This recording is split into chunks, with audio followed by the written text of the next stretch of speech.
So if you've been watching my videos for a while, you remember this corner of the mudroom. There's the loft. These are some cabinets that I pulled out of a kitchen remodel a couple years back. They sat stacked up in the corner of this mudroom for a good year and a half before I got off my hiney and installed them. And we actually originally configured it a little differently. This TV wasn't here. We had this pulled over there, and then that was kind of an open space. But I brought up, last work trip, I brought up another TV for the front room, and then that retired this one out to here with a DVD player so the kids can come in here. And because sometimes it's cooler in here than it is in the house during the summer, and they can watch videos or play games or whatever they got to do at pinball machine. Anyhow, the one of the kitchens I remodeled after this one, I had gotten some butcher block countertop. I think it was about 9 feet worth of butcher block countertop, and I was going to originally install it up on top of these base cabinets, but honestly I got tired of tripping over it, and there was a buddy of mine that needed it, that could use it for a project of his, so I gave it to him. So I'll show you what I intend to use to cover these tops.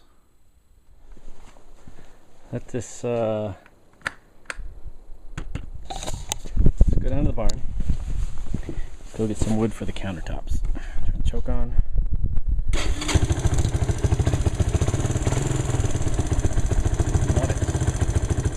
Out in the lower barn behind the 46, nestled among the asphalt tar kettle and our 3 great thrones, I've got stacks of milled wood sitting. It's been sitting for several years. So I grabbed a few boards. I'm going to take them up to the house and going to make a countertop out of it. Let's take a look, see how that goes. So the nice thing about stacking all this wood in the old hay barn is there's plenty of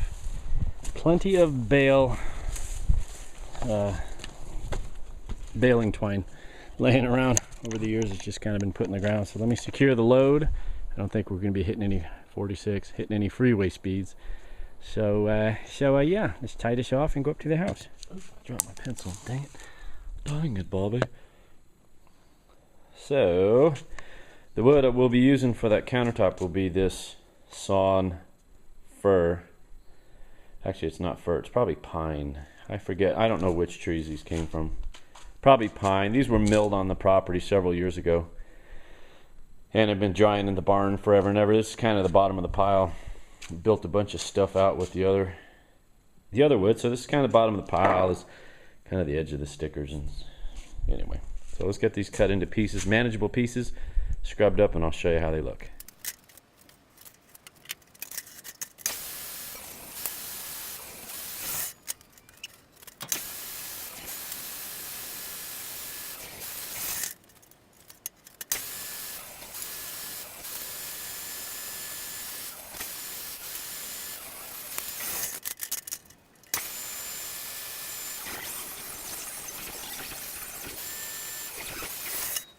And there they sit.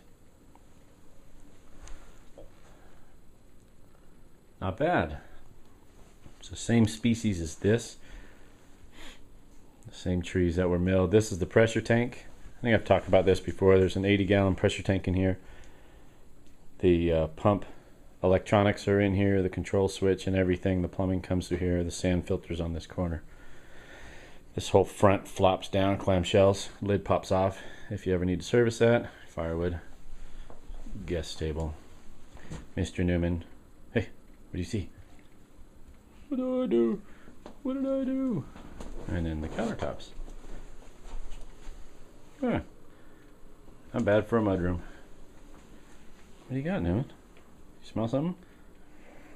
He's hearing the pinball machine making noises. Pinball, anyone? Been